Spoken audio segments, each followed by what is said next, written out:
now and new at 6, a man in Osborne was sentenced on multiple counts of rape. Kinley Fry will have details on the court case. Plus, a Missoula man flown to a hospital in Coeur d'Alene after he was injured while logging. And could the U.S. Winter Olympics be coming here to the Valley? We'll let you know. I'm John Webb, and the news at 6 begins right now. Channel 3 News is brought to you by Wildcat Pizza and Kellogg. You're watching Channel 3 News at 6 with news anchor John Webb, Chief Meteorologist Destiny Engel with her exclusive weather update, plus reporters Megan Dorton, Amberly Phillips, and Kinley Fry. This is Channel 3 News at 6. We begin tonight with breaking news out of Cataldo. Tuesday at around 6 p.m., Shoshone County District 2 EMTs and Idaho State Police responded to mile marker 58.5. Good evening and thank you for tuning in tonight. I'm John Webb. When they arrived on scene, they found a Chevrolet car flipped over on top of its roof. According to Chief Mark Ahmet, the male driver was injured in the crash and was taken to Coeur d'Alene for further treatment. Ahmet said the roadway was blocked for a few hours and that the man is doing fine this evening. Well, you've probably heard the rumor about the next Winter Olympics coming to Coeur d'Alene, Idaho, and possibly using Silver Mountain as a venue. Well, I'm sadly here to tell you that the next Winter Olympics will be in Beijing, China. But according to the Washington Post, Coeur d'Alene would be a perfect spot for the Olympics. It all starts with the elevation. Most of the east is lower than 2,300 feet, and most of the west is higher. You can see the yellow streak that runs down your screen. That's the sweet spot. But now we need to take a look at population compared to Pyeongchang's. They have about 40,000 people, and there are only about 8 cities that fit in elevation level. So let's narrow it down even further. You need mountains to ski and snowboard, so Kearney, Nebraska is too flat, and the cities in California and Arizona are too hot, so that leaves Caldwell and Coeur d'Alene as the top cities to host the Winter Olympics. According to the Post, Coeur d'Alene has the right temperature with plenty of ski hills around it, including Schweitzer Mountain, Lookout Pass, and Silver Mountain. Now, we reached out to Silver Mountain to see what they had to say about the data, and they said, quote, "It would be wild to have the Olympics here, and it would have a lot of pros and cons, but I think it's something we'd all be excited to see. Silver Mountain is having a banner year, and Olympic host or not, we're excited to keep on expanding and improving our product." Now, you can read the Washington Post article about the sweet spot on their website. Just search www.washingtonpost.com. On Thursday the 8th, Shoshone County deputies responded 3.5 miles up Forest Service Road 933 just east of Pritchard. The sheriff's office received a call at 2:15 that afternoon about an injured logger. 28-year-old TJ Cooper of Missoula, Montana was struck by a snag while falling trees. According to the press release, the Pritchard Murray Volunteer Fire Department and the sheriff's office responded to the scene to give aid, but his injuries were extensive, so they called in a life flight. Cooper was later flown to the Kootenai Medical Center in Coeur d'Alene, where his conditions are unknown at this time. Valentine's is a holiday that many people don't celebrate, but on this year's Cupid Day, all Wallace High School girls received a rose from an anonymous person. During 7th period, Principal Chris Lund called all girls down to the gym for a mandatory assembly.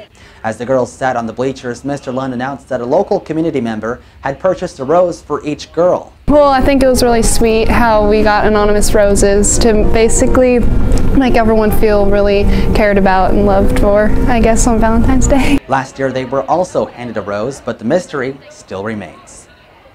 Kinley Fry is over in the Channel 3 studio with more on a rapist that was convicted to 20 years in prison. Kinley. A male from Osborne was convicted to 20 years in prison after sexually assaulting a minor. 34-year-old Travis Bickhart was convicted for 20 years for 3 counts of rape and 3 counts of sexual battery. As Judge Gibler was giving Bickhart his sentence, he reminded him of the impact he made to the girls by stating, quote, "This will remain with them for the rest of their lives. There's no doubt in my mind that the things you did, you knew were wrong and you did them again and again," end quote. The prosecutor's office would like to thank the Osborne Police Department and assisting members of Shoshone County Sheriff's Office for the hard work and dedication to this investigation. Reporting in the Channel 3 studio, I'm Kinley Fry. Thank you, Ken. The bundle of billboards along I-19 near Smelterville will be coming down within months, and our Amberly Phillips has more on why. Thanks, John. In the coming months, the Bunker Hill Central Treatment Plant Upgrade and Groundwater Collection System project is planning to put up a 20 to 30 foot underground wall in between I-90 and the Central Impoundment Area, commonly referred to as the slag pile. This will be at the expense of some of the billboards that run along the eastbound lane of I-90. The wall's main purpose is to stop the progress of contaminated groundwater from the central impoundment area so that it will not reach the Coeur d'Alene River. Once the water reaches the wall, it will be pumped back to the central impoundment area. This situation has most of the billboard owners concerned. Many of them don't want to see them come down or didn't fully realize that they were accountable for them, even though they were notified by the Idaho Department of Environmental Quality over a year ago. If the owners want the billboards to be salvaged, they must contact the contractor or the billboards will be torn down. Reporting from the Channel 3 newsroom, I'm Amberly Phillips. Amberly, thank you. On Monday the 5th, the Wallace Environmental Science class snowshoed up Lookout Pass to measure the snowpack. 2 instructors from the University of Idaho drove up to guide the environmental class of 25.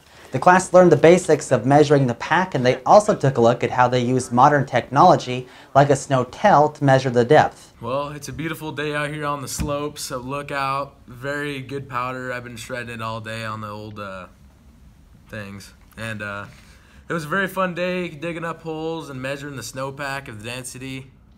Just a fun thing. Science is sweet. I love it. I'm addicted. The first thing the class did was probe the ground to make sure no debris was on the base. After they made sure nothing was there, they began to dig their snow pit. The pit had to be 100 by 150 centimeters. Once they found the ground, they used a meter stick to measure the depth. Most of the students recorded around 5 feet. After measuring the depth, they inserted popsicles at each layer of the snow they saw. Once they did that, they used their hands to see how hard the snow was. According to the guides, if you could put your fist in the layer, they say it's very soft. If they can't get any of their hands or fingers in, then they use their pencil and consider it very hard.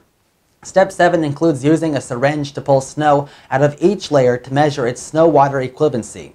Finally, they use a spring scale to measure the weight of the snow and to find how much of the snow was actually wet. Once they got all of their data, students recorded it into their booklet. According to the U of I instructors, that was Wallace's first time attending the exercise, and in May, a few dozen high schools in northern Idaho will meet at NIC and compare their results. Channel 3's Chief Meteorologist Destiny Engel is over in the Weather Center with more on her 7-day update, and I'm here to tell you it's not looking too good. Thanks, John.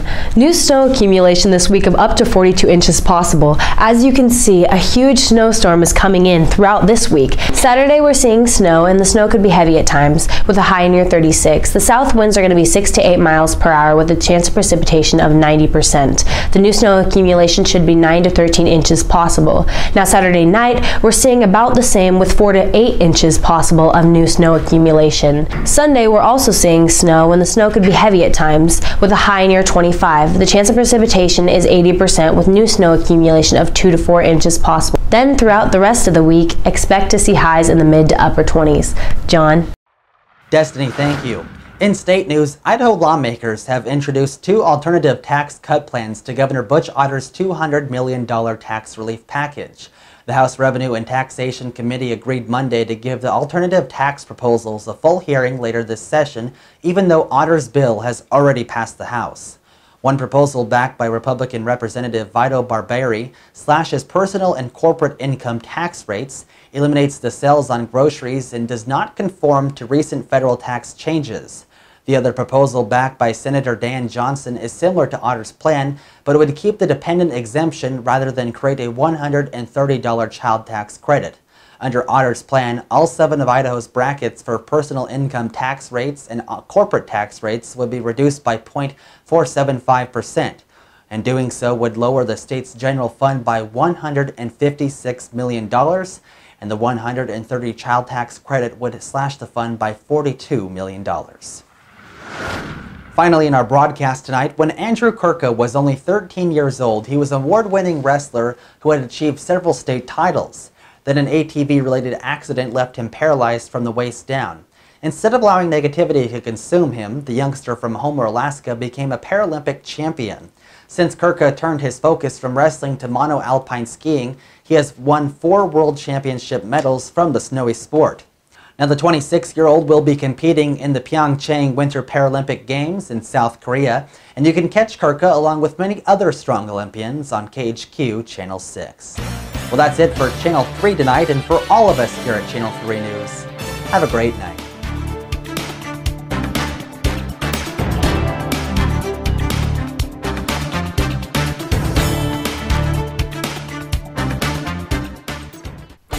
Channel 3 News was brought to you by Wildcat Pizza in Kellogg.